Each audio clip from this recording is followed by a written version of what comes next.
सध्या आपण आहोत सिंहगड रोडच्या परिसरामध्ये. समोर बरोबर माझ्या फन टाईम थिएटर आहे. फन टाईम थिएटरच्या समोर जो कॅनल आहे तिथे थोड्या वेळापूर्वी एक कुजलेल्या अवस्थेत मृतदेह सापडला होता. आणि जेव्हा ही बातमी समजली त्यावेळेस तत्काळ इथे स्थानिक पोलीस स्टेशनचे जे पोलीस होते ते इकडे आले आणि त्यांनी हा जो मृतदेह आढळला होता इथे त्या व्यक्तीचा तो इकडनं घेऊन गेले होते. परंतु आपल्याला जी माहिती मिळाली त्यानुसार आपल्याला असं समजतंय की हा मृतदेह कुजलेल्या अवस्थेत सापडला. कुजलेला अवस्था म्हणजे तो नक्कीच आज तरी ते पडला नसणार आहे.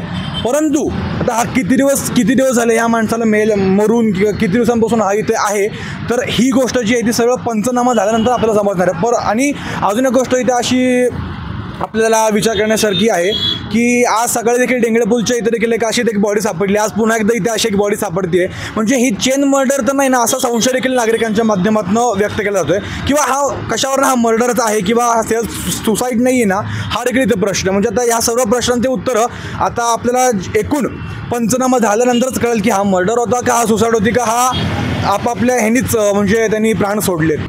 आणि अजून एक माहिती आपल्याला अशी मिळते की आता इथली जी बॉडी होती, डेड बॉडी जी होती ती स्थानिक पोलिसांनी उचलून नंतर त्याला पोस्टमॉर्टमला देखील नेण्यात आलेलं आहे. आता पोस्टमॉर्टम नंतर पुढे या गोष्टीवरती काय आपल्याला नवीन गोष्टी समजतील ते आम्ही तुमच्यापर्यंत नक्की पोहोचवतो. तोपर्यंत पात्रा न्यूज.मी